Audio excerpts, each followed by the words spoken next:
Candide by Voltaire. Chapter 7. How the old woman took care of Candide, and how he found the object he loved.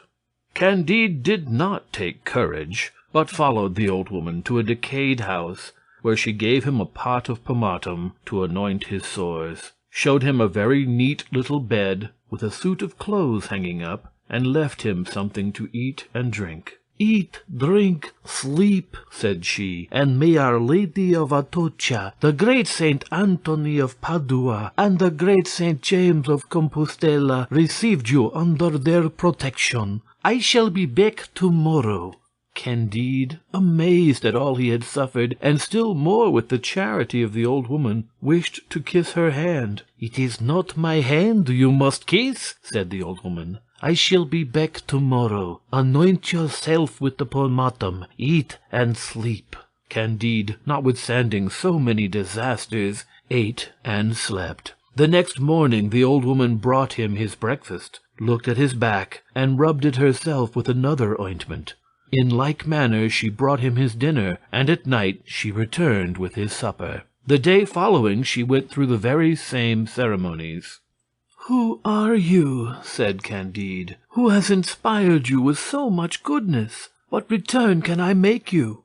The good woman made no answer. She returned in the evening, but brought no supper. "Come with me," she said, "and say nothing." She took him by the arm, and walked with him about 1/4 of a mile into the country. They arrived at a lonely house, surrounded with gardens and canals. The old woman knocked at a little door. It opened. She led Candide up a private staircase into a small apartment, richly furnished. She left him on a brocaded sofa, shut the door, and went away. Candide thought himself in a dream, indeed, that he had been dreaming unluckily all his life, and that the present moment was the only agreeable part of it all.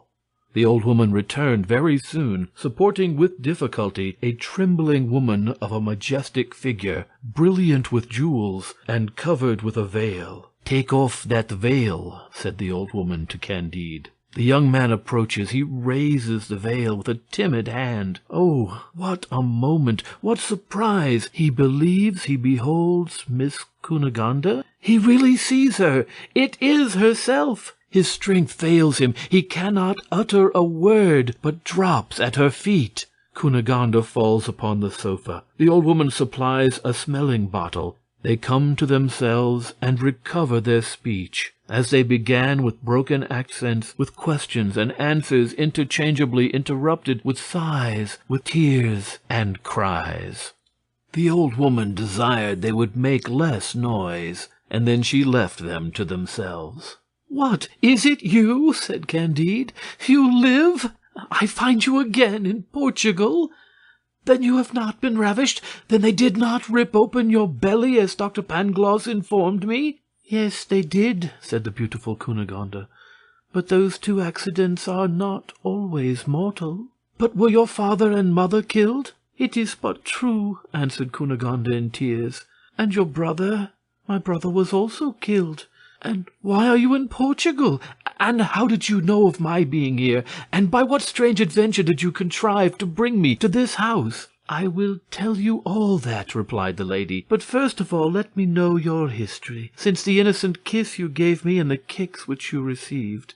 Candide respectfully obeyed her, and though he was still in a surprise, though his voice was feeble and trembling, though his back still pained him, yet he gave her a most ingenuous account of everything that had befallen him since the moment of their separation. Cunegonde lifted up her eyes to heaven, shed tears upon hearing of the death of the good Anabaptist and of Pangloss, after which she spoke as follows to Candide, who did not lose a word, and devoured her with his eyes. End chapter 7. Chapter 8. The History of Cunegonde.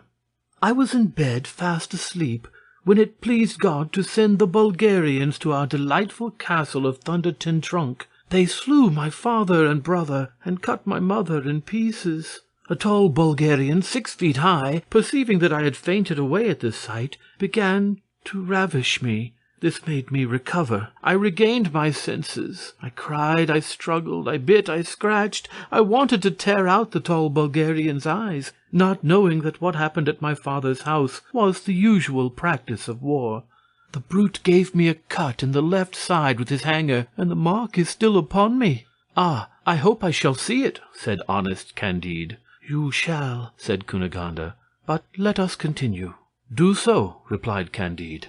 Thus she resumed the thread of her story. A Bulgarian captain came in, saw me all bleeding, and the soldier not in the least disconcerted. The captain flew into a passion at the disrespectful behavior of the brute, and slew him on my body.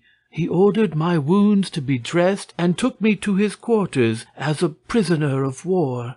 I washed the few shirts that he had. I did his cooking. He thought me very pretty. He avowed it. On the other hand, I must own he had a good shape, and a soft and white skin, but he had little or no mind or philosophy, and you might see plainly that he had never been instructed by Dr. Pangloss. In 3 months' time, having lost all his money, and being grown tired of my company, he sold me to a Jew named Don Issachar, who traded to Holland and Portugal, and had a strong passion for women. This Jew was much attached to my person, but could not triumph over it. I resisted him better than the Bulgarian soldier. A modest woman may be ravished once, but her virtue is strengthened by it. In order to render me more tractable, he brought me to his country house. Hitherto I had imagined that nothing could equal the beauty of Thunder Ten Tronckh Castle, but I found I was mistaken. The Grand Inquisitor, seeing me one day at Mass, stared long at me, and sent to tell me that he wished to speak on private matters. I was conducted to his palace, where I acquainted him with the history of my family, and he represented to me how much it was beneath my rank to belong to an Israelite. A proposal was then made to Don Issachar that he should resign me to my lord. Don Issachar, being the court banker and a man of credit, would hear nothing of it. The Inquisitor threatened him with an auto da fe. At last my Jew, intimidated, concluded a bargain by which the house and myself should belong to both in common. The Jew should have for himself Monday, Wednesday, and Saturday, and the Inquisitor should have the rest of the week. It is now 6 months since this agreement was made. Quarrels have not been wanting, for they could not decide whether the night from Saturday to Sunday belonged to the old law or to the new. For my part, I have so far held out against both, and I verily believe that this is the reason why I am still beloved. At length, to avert the scourge of earthquakes, and to intimidate Don Issachar, my Lord Inquisitor was pleased to celebrate an auto da fe. He did me the honor to invite me to the ceremony. I had a very good seat, and the ladies were served with refreshments between Mass and the execution. I was, in truth, seized with horror at the burning of those 2 Jews, and of the honest Biscayner who had married his godmother, but what was my surprise, my fright, my trouble, when I saw in a San Benito and mitre a figure which resembled that of Pangloss. I rubbed my eyes. I looked at him attentively. I saw him hung. I fainted. Scarcely had I recovered my senses than I saw you stripped, stark naked, and this was the height of my horror, consternation, grief, and despair. I tell you truthfully that your skin is yet whiter and of a more perfect color than that of my Bulgarian captain. This spectacle redoubled all the feelings which overwhelmed and devoured me. I screamed out, and would have said, "Stop, barbarians!" but my voice failed me, and my cries would have been useless after you had been severely whipped. "How is it possible," said I, "that the beloved Candide and the wise Pangloss should both be at Lisbon, the one to receive 100 lashes, and the other to be hanged by the Grand Inquisitor, of whom I am the well-beloved? Pangloss most cruelly deceived me when he said that everything in the world is for the best. Agitated, lost, sometimes beside myself, and sometimes ready to die of weakness, My mind was filled with the massacre of my father, mother, and brother, with the insolence of the ugly Bulgarian soldier, with the stab that he gave me, with my servitude under the Bulgarian captain, with my hideous Don Issachar, with my abominable inquisitor, with the execution of Dr. Pangloss, with the grand miserere to which they whipped you, and especially with the kiss I gave you behind the screen the day that I had last seen you. I praised God for bringing you back to me after so many trials, and I charged my old woman to take care of you, and to conduct you hither as soon as possible. She has executed her commission perfectly well. I have tasted the inexpressible pleasure of seeing you again, of hearing you, of speaking with you. Oh, but you must be hungry. For myself, I am famished. Let us have supper." They both sat down to table, and when supper was over, they placed themselves once more on the sofa, where they were when Signor Don Issachar arrived. It was the Jewish Sabbath, and Issachar had come to enjoy his rights and to explain his tender love. End Chapter 8. Chapter 9. What became of Cunegonde, Candide, the Grand Inquisitor, and the Jew? This Issachar was the most choleric Hebrew that had ever been seen in Israel since the captivity in Babylon. "What," said he, "thou bitch of a Galilean, was not the Inquisitor enough for thee? Must this rascal also share with me?" In saying this, he drew a long poniard, which he always carried about him, and, not imagining that his adversary had any arms, he threw himself upon Candide.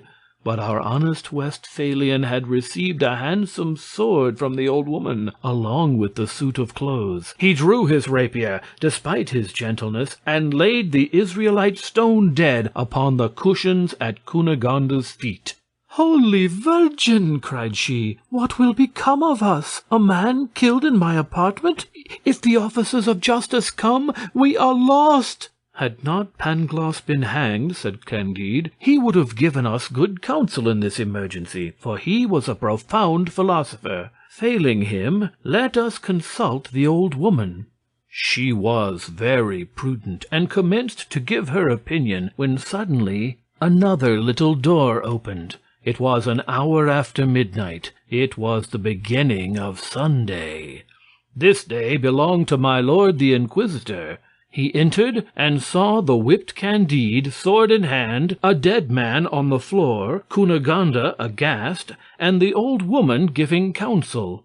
At this moment the following is what passed in the soul of Candide, and how he reasoned. If this holy man call in assistance, he will surely have me burnt, and Cunegonde will perhaps be served in the same manner. He was the cause of my being cruelly whipped, he is my rival, and, as I have now begun to kill, I will kill away, for there is no time to hesitate. This reasoning was clear and instantaneous, so that without giving time to the Inquisitor to recover from his surprise, he pierced him through, and cast him beside the Jew.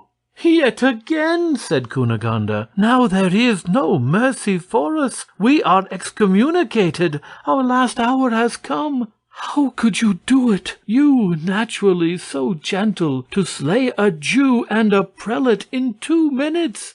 "My beautiful young lady," responded Candide, "when one is a lover, jealous and whipped by the Inquisition, one stops at nothing."